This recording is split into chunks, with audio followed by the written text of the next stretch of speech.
Welcome to the Practice Brave podcast. I am the host, Brianna Battles, founder of Pregnancy and Postpartum Athleticism and CEO of Everyday Battles. I'm a career strength and conditioning coach, entrepreneur, mom of 2 wild little boys, and a lifelong athlete. I believe that athleticism does not end when motherhood begins, and this podcast is dedicated to coaching you by providing meaningful conversations, insights, and interview topics related to fitness, mindset, parenting, and of course, all the nuances of pregnancy and postpartum. From expert interviews to engaging conversations and reflections, this podcast is your trustworthy, relatable resource for learning how to practice brave through every season in your life. Hey everyone, welcome back to the Practice Brave podcast. Today I'm here with Tara LaFerrara, and we're going to be talking all about coaching women and her work in this industry. I'm really excited. We actually just recently connected. She reached out to me, and we're going to be doing a little podcast swap, but we have a lot of crossover in who we work with, who we help, and our missions in the fitness industry. So I'm so excited to bring her on as a guest today. Tara, thank you for being here. Thank you so much for having me. I'm excited to be here. Absolutely. So tell us a little bit about your background and how you got into coaching. Yeah. So long story as short as possible, I grew up as an athlete. I was a track runner. I was a sprinter. So run fast, turn left was all I knew how to do. And I was really good at it. I went to school for track, and then I battled with some binge eating and drinking and mental health issues. Actually left the school, had a pretty bad loss of identity after that. And beautiful thing happened where I got invited to this boot camp at the park. And I was like, oh, you can be competitive and have fun and work out at the same time. And that was kind of the beginning of my journey. I became a group fitness instructor. I co-owned a studio, and now I've been online for about 8 years. I have my own fitness app called Broads. I help women strength train, feel confident in their body, and take up space in and out of the gym. That's amazing. I want to talk a little bit about being an athlete in college and that huge identity shift. I was also a college athlete, and we get a lot of people that are now like athlete moms or, like athletic into their 30s, but there is a huge part of their identity that maybe struggled and still struggle with, am I still an athlete? Do I call myself that? Or when they left the maybe high school or collegiate scene, they went through that identity crisis. So tell me what that was like for you, like to bow out and then sort of rediscover or redefine what it meant to be an athlete for you. Yeah. And I will say, first and foremost, if you move your body and do it in a way that feels good to you, you are absolutely an athlete. I think consider all of my clients an athlete 2-3 times a week. If you work out and it feels good, you are. However, being in a sport for a really long time, and then you lose sense of that, which means you lose your routine, you lose a huge piece of who you are. And I don't know about you, but I was an athlete before a student. So it was everything to me. And so when you leave that behind and you move on, it's like you're constantly searching for things. And so I ran marathons, like several, and I was like, I don't like this. I'm a sprinter. I'm totally different. So then when I, went to the class where I was like box jumps and kettlebell swings, and it was like very powerful, explosive movements, I got that feeling again. So really it's finding what makes you feel like that badass athlete version of yourself. And for me, it's power. For a lot of people, it's endurance. So like if you're a soccer player, you like more of an endurance kind of thing because you're used to that. Maybe you are playing pickleball if you played tennis in high school and college. That's a big thing that's happening right now. So finding something that is constantly reaching new goals, but also doing it in a community, which is obviously a huge piece of the athletes kind of world that we used to live in. It makes you a better version of yourself and also keeps you coming back, because then you get that routine that you had in high school and college as well. Yeah, absolutely. Did you I found myself trying to fill a void. I was like, okay, I'm used to being in the weight room, but then I'm also used to being in a pool 3 hours a day. So that means I need to be trying to work out for 4 hours a day if I'm just not going to get fat. That was my thought process when I graduated. It was like, how am I going to replace that much volume? Because, oh my God, I'm going to get fat. And there's that weird mindset shift, and we don't even know how to approach training when all you've ever done is maybe that one sport or participated. You mentioned eating and drinking and all that. Like that's definitely what my college experience was like too. And I look back and I'm like, man, I wonder like how much better I could have been if I like didn't eat like shit and like maybe didn't drink all the time and like could have actually leveraged being athletic when I was a Division I athlete. Yes. Like, wild concept. So you were a swimmer then? Water polo. Oh, cool. Oh my gosh. That's such a tough sport. It was fun. It's a very California based sport. So, but I mean, it is infiltrating in other places for sure. But yeah, it was super fun. It was fun. And also at the same time, like it lost a lot of its fun too. So I was very ready to be done by the time I was a senior. I mean, like, honestly, I have no desire to like be near or in a pool at all anymore, unless it's like chilling. Yeah. But I don't want to swim laps. Absolutely no. It's funny though that you say, I need this volume or I need to do so much in order to not get fat. I don't know exactly when you grew up, but if you're a millennial like myself, we were always taught to be smaller. A huge part of my journey of becoming a coach and leaving the school was because I did actually gain weight. And my coach was like, you have to lose the weight or I'm going to take a huge chunk of your scholarship away. Yeah. And I was so embarrassed that I literally left because I felt like smaller was better. And if I just would stick with my diet and if I was just the weight that I came into school at, like everything would be better for me. And I was chasing this number. I was chasing this smallness that I knew wasn't feasible for myself and my body type.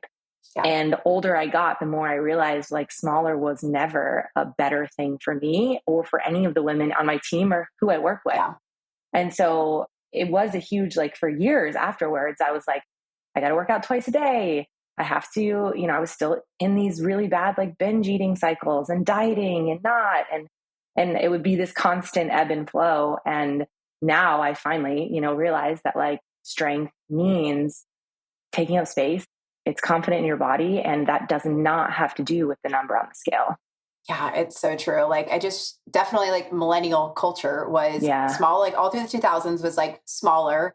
But then, in the 2010s, it was like really infiltrated by a lot of dogmatic thoughts in relationship and belief systems in relationship to this is the best diet. This is the best exercise routine. You're either this or you're nothing. So whether it was like CrossFit and paleo, or it was like Whole30, or if it was like, if you track your macros or whatever, like there was just like these different dogmatic pools.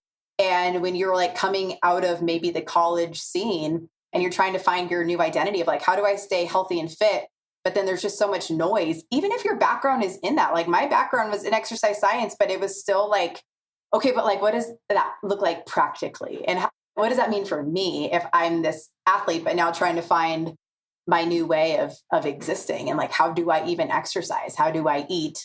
And again, to like be smaller, because especially as a college athlete, like you get like stronger and bulkier and all these things. And like, we wanted to be thinner. Like I remember like group of water polo girls, they're usually like 6 feet tall, like very strong girls, but they all wanted to be small. So desperately wanted to be small. And now we've obviously seen a shift in a lot of the messaging out there. But for, I think those of us in our 30s ish, that's a huge mental barrier to overcome. And I know you do a lot of work around that. Yeah. And I will say like fitness in general is always going to have these like trends of, even now there's a lot of things out there that, I don't even want to say them. It doesn't matter, but it's all about finding what works best for you. It's so much about how it makes you feel without society telling you what you should or shouldn't look like or what you should or shouldn't do. And truly, it's never and has never been about being smaller. It's about feeling confident and feeling like you belong in your own body. And that's really what I try to tell a lot of my clients is like, get rid of the scale and fuel your body and do the work that makes you feel really good in your body. Yeah. So like, what are some, like, I guess, tactical ways that you help some of your athletes overcome that? Or you're just your clients in general that, they want to feel good, but maybe they're coming with baggage from doing a lot of different diets, or they've done a lot of different types of fitness and they want something different, but they don't even know how to go about that process. So how do you help guide to that? The first thing I would suggest for anyone is to take inventory of who you're around, because you are really a product of like the 5 closest people around you. So if the 5 closest people around you are talking about, I'm doing this because I don't want to get fat, or I'm on this new diet because of this reason or another, it's probably not people that you want to be around. if people are always negative around you and they're not like super supportive on some goals that you might have, obviously it's going to be a lot harder to do. So inventory of the people around you first. And then I would always suggest finding one or two things based on a goal that you have, an outcome-based goal that you can add into your daily life as far as habits go. I'm a big fan of habit stacking. You're already brushing your teeth. You're already drinking coffee. What could I potentially do before or after that to make it so that you make sure that you get those habits done? Absolutely. So you've been able to scale your coaching quite a bit. You said you found group fitness, you felt really good in your own body doing that, and then you pivoted your life's work into the fitness industry. So what did that look like initially? And then how did you get to where you are now with growing a following, having this app, really kind of narrowing your niche?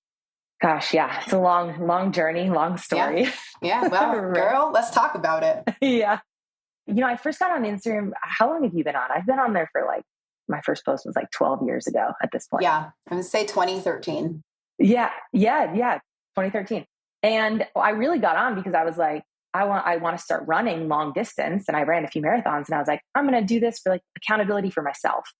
And then I got into yoga and I wanted to showcase some yoga and flexibility. And then I was like, oh, mobility. And then I just wanted to educate because I knew how great it made me feel. All the while, I actually got laid off from my job and I was teaching group fitness on the side. And then I got another job to teach group fitness on the side. And then finally got laid off from all of it. And I was like, this is the universe giving me a sign to make fitness full-time thing. But I was in this very scarcity mindset. I was teaching fitness. I was doing personal training. I was doing marketing consulting, all the things to try and make ends meet. Because I thought having a 401k and a salary meant all the good things, of course.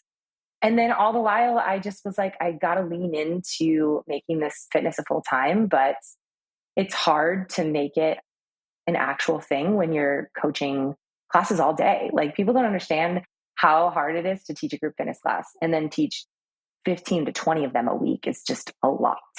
It's a lot. It is so much energy, of having to be high. I call it I just having to be high, constantly high with my people. And then after it's that crash of oh, I know I'm dead.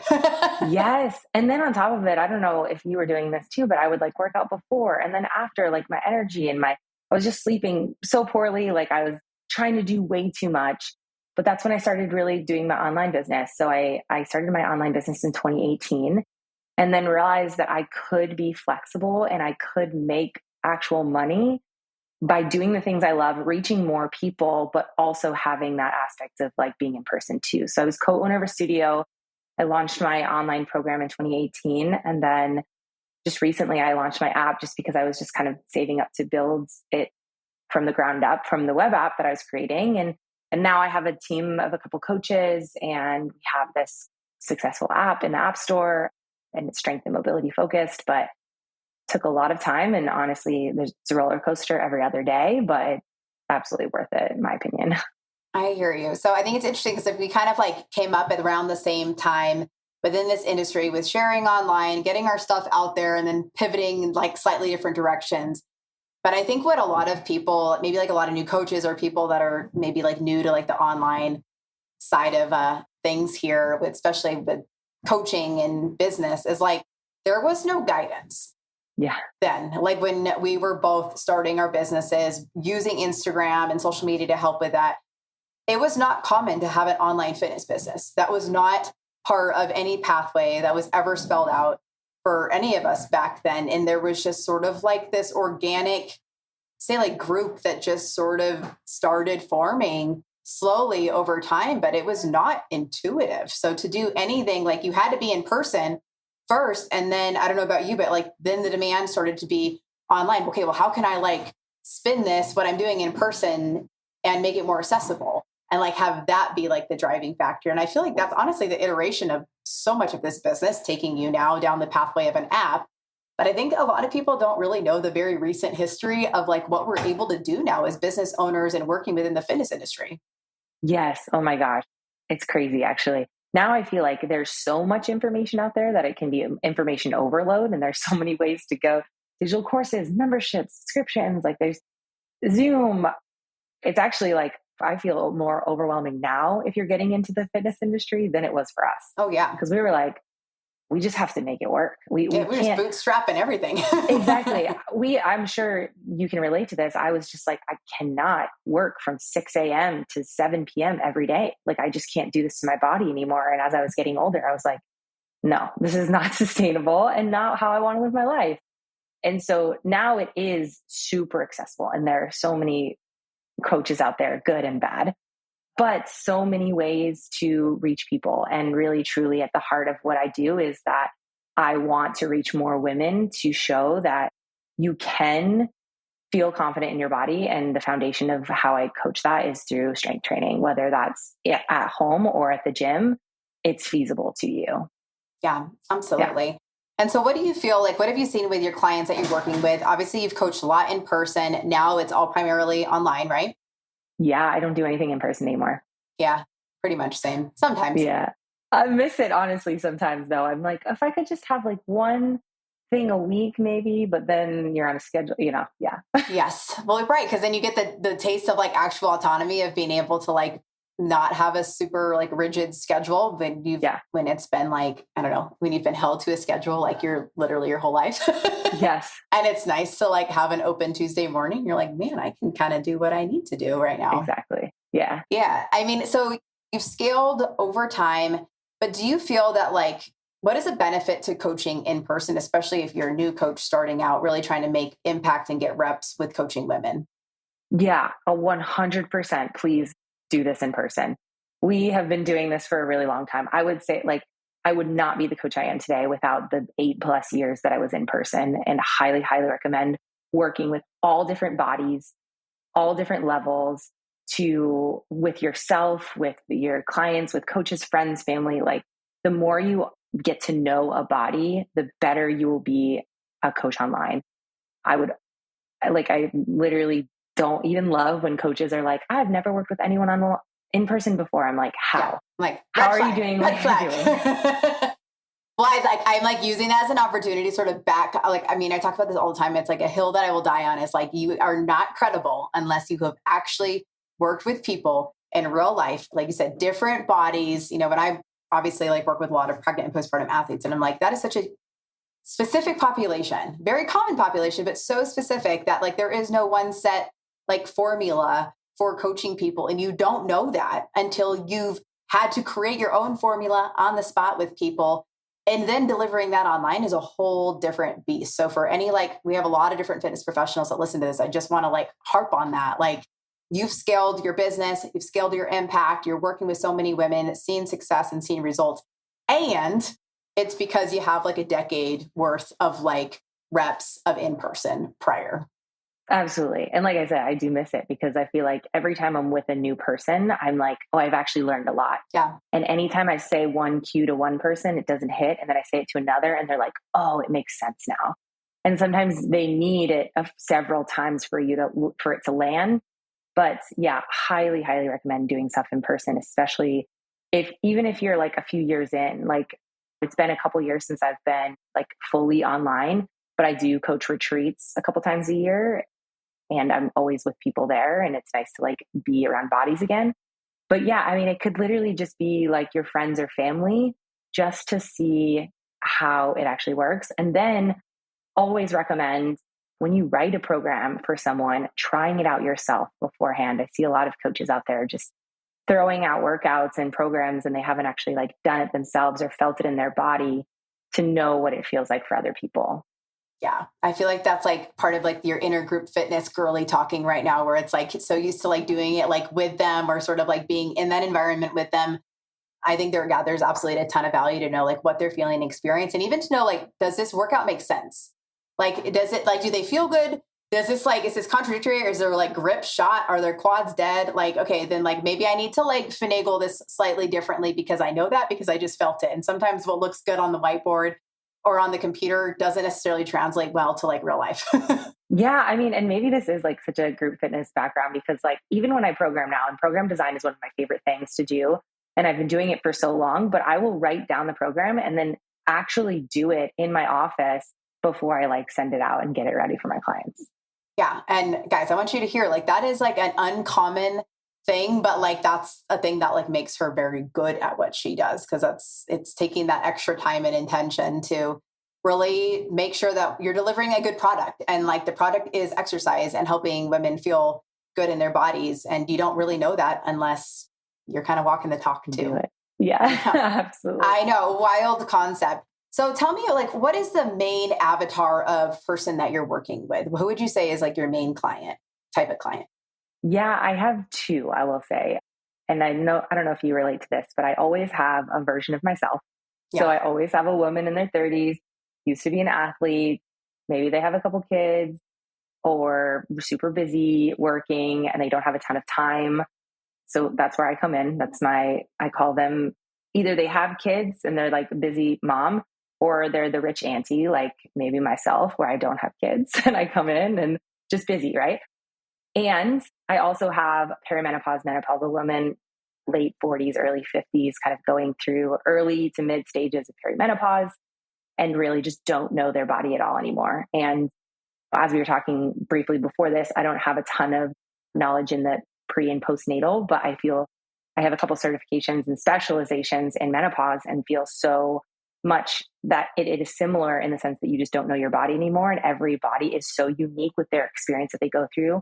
However, every woman will go through that stage of their life at some point. So that's actually the woman that I am just so grateful to work with at this point in my life, because I feel for them. I feel for this huge change in their life and want to help as much as I possibly can.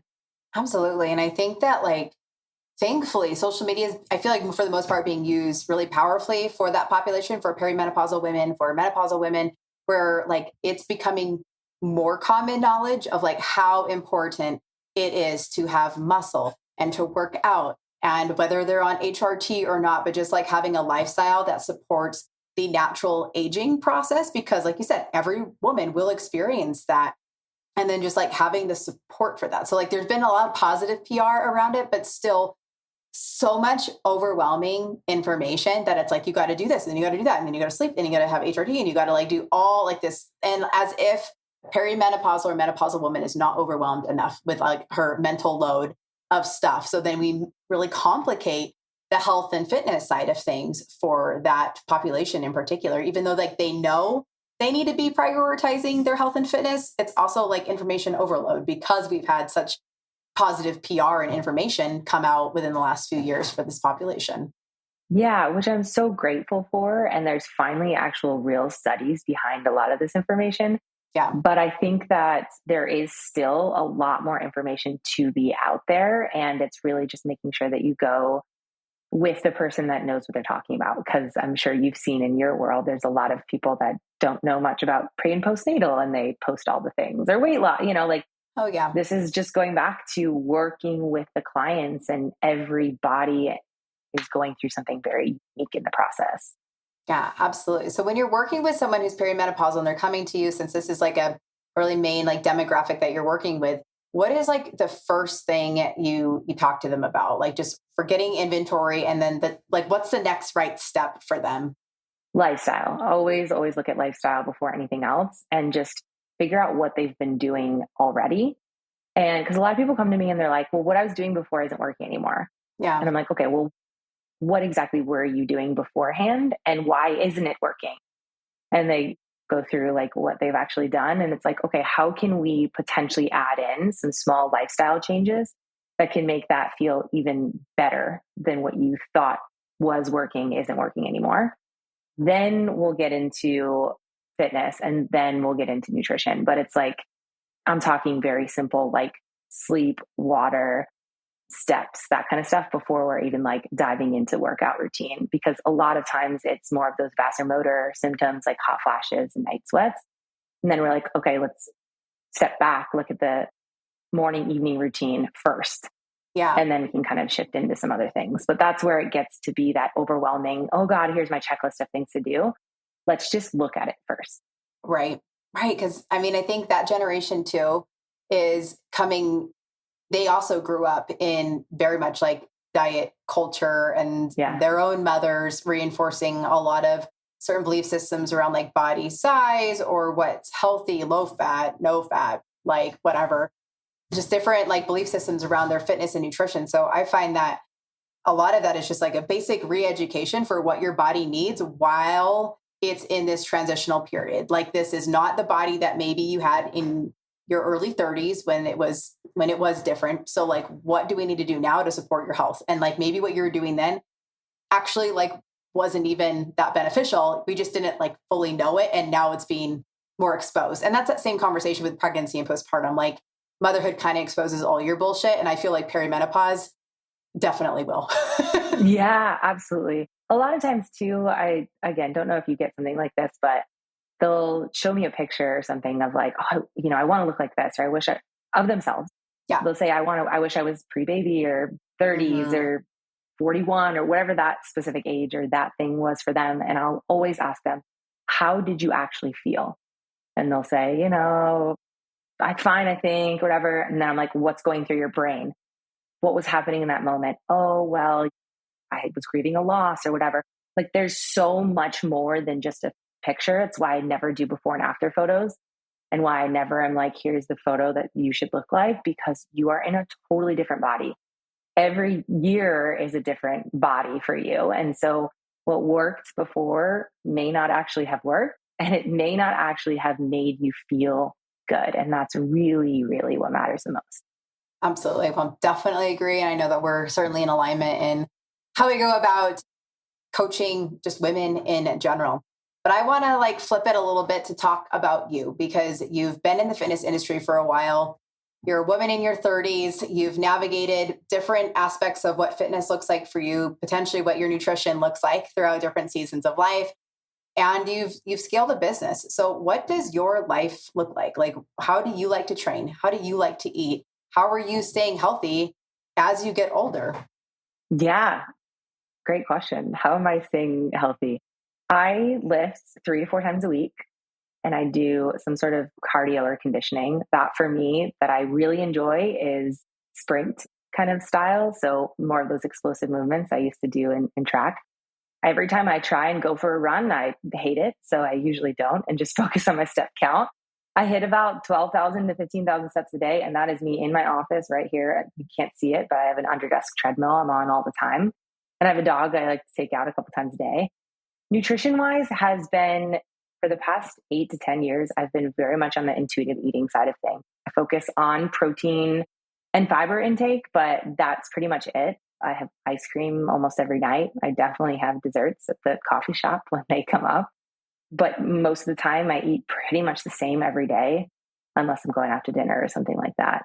I know at this point what makes me feel really good and what doesn't. And so I just have to decide if I want to not feel that great the next day. And for me, that's pizza. I'm just very gassy for like, TMI, but that's it.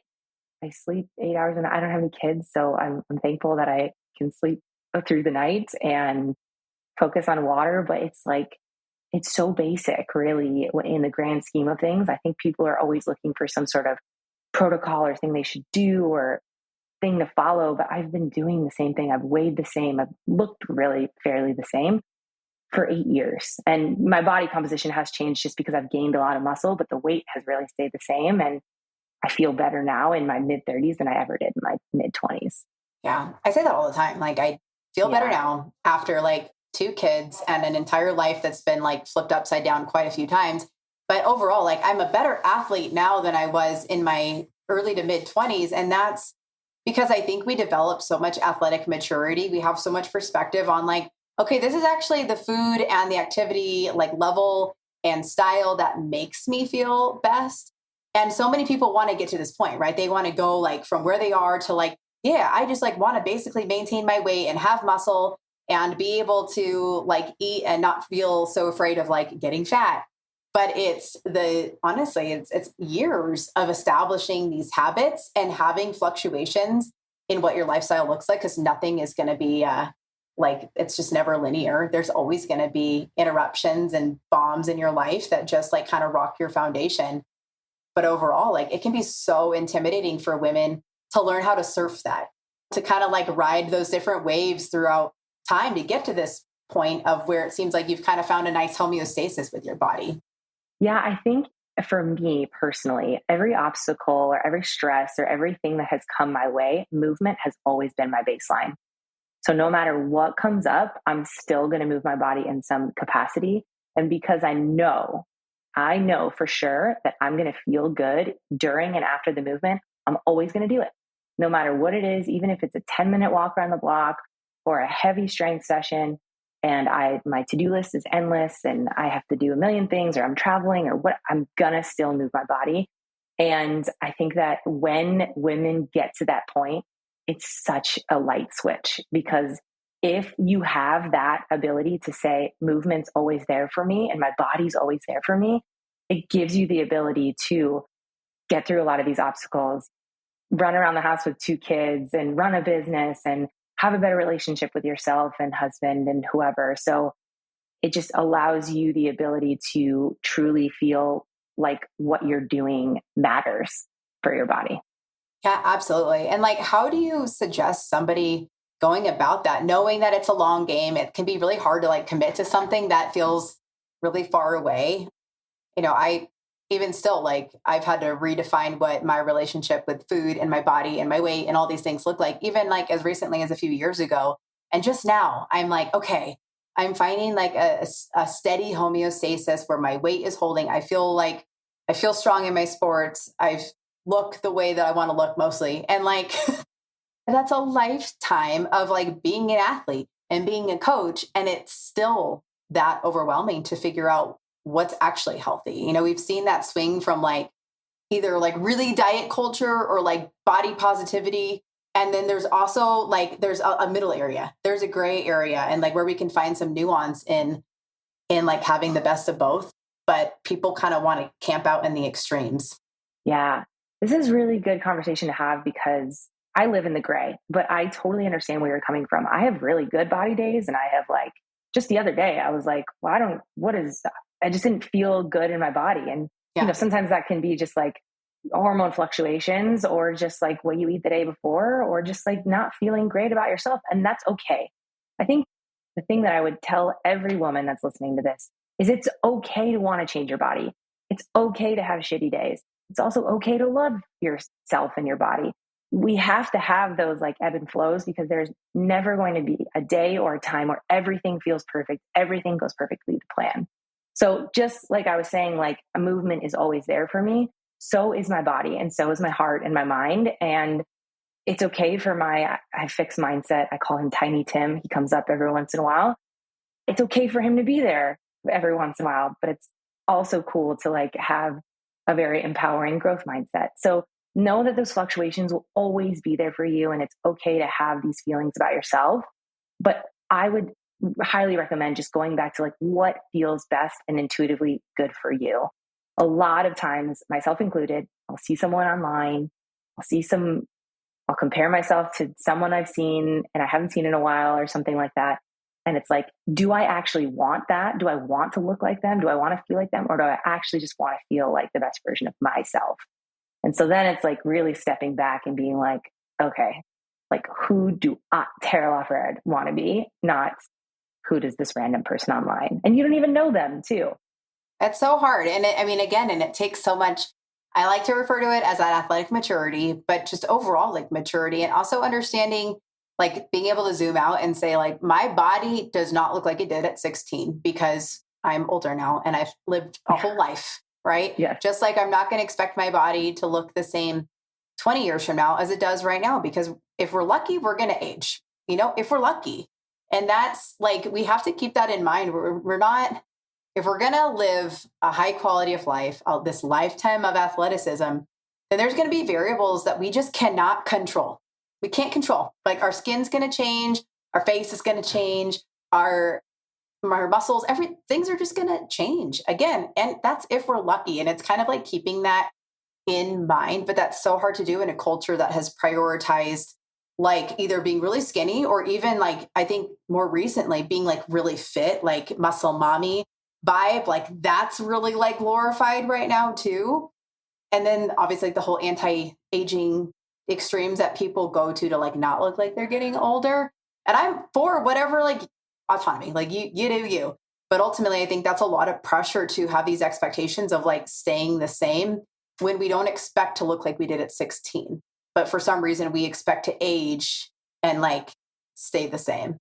Look the same, stay the same, feel the same. It's like, hey, I don't want to look or feel the same as I did when I was 20 years old and binge drinking and eating. Like, I think that's the thing we have to think about is like, sometimes I'll see online and be like, oh yeah, you look your age. And I'm like, cool. I want to look my age. Like, why would I want to be any different than what I am right now? And then I'll say, I don't want to be who I was at 25 because I'm 35. Like, that's just not who I want to be. So I would always suggest like removing yourself from the social media or the society or what you think you should do and like really setting into like, what is your why and what is your purpose? If it is anti-aging, great. Right. Okay. If it's getting down on the ground and playing with your kids and being able to stand up easily, awesome. If it's deadlifting 3 times your body weight, awesome. But you have to like, it's autonomy, right? You got to just figure out what is going to like light you up. So to answer your original question is like, how do you get to where we are today of like feeling good in our body? I don't really love the word motivation, but I do appreciate the fact that there's intrinsic and extrinsic. Intrinsic is what we have. We move because it makes us feel good. We have a purpose and we love it. A lot of people are searching for that extrinsic, external motivation. So I always say, what is some sort of reward or some sort of goal or some sort of easy thing that you can accomplish to get you closer to like having this feeling long term? And so, for example, if someone's like just starting out in the first couple of weeks, I'll be like, all right, let's test your like a forearm plank, something basic, and like a squat. And then we just test it again. And maybe we get 2 push-ups and maybe we get a lower squats or maybe we add weight the next week. And you're like, oh shit, like I just was able to increase that. And so having these like really small wins, just even within a week or 2 is going to get you and push you further to keep you going, because really results drive motivation, which drives action, which drives the whole cycle to keep going. Yeah. It's like small wins in every capacity. That's like kind of our good coaching 101, but that can be applied to so many different things. Like it's just truly kind of progressively overloading your life. Like that principle isn't just like set aside for exercise. I think we can do that in so many different ways. Like you've done it with your own lifestyle in terms of fitness and nutrition, is creating a foundation that like really serves you well. And it's created a healthy homeostasis, doing that and teaching that with your clients. And then even like progressively overloading your business. And I think that there's so much to be said for some of those lessons we're able to instill as coaches, because it gives people the tools to be able to like look at their own life and not get so derailed by setbacks. A lot of people just haven't been taught how to slowly do more over time. Like it's not always intuitive. I just like relate it to anything that you love to do, whether it's like work and you get a promotion, you're like, okay, well, that was an extrinsic motive. You're making more money now. Cool. Let's turn that into fitness and nutrition. You see your savings go up or your investments or something like money. Okay. You were able to do it there. You're compounding interest over time, compounding reps in the gym. You're getting stronger. You're feeling more fit. Like so many of these analogies can come into play, but that is where, as good coaches, we can just meet people where they're at and make it work with their own words. I try to just use like my clients' words back at them. It's like, oh, you did that? That's so awesome. And you also did this at the gym, and like, look how far you've come from there. Absolutely. And so when, you said something earlier in our conversation about like, venturing into entrepreneurship, there was no roadmap back then. There weren't a lot of people for us to like have as mentors or like model after at all. It was sort of like that natural progression. But the one thing that stood out to me was you were like, like giving up that the security of what a job provided.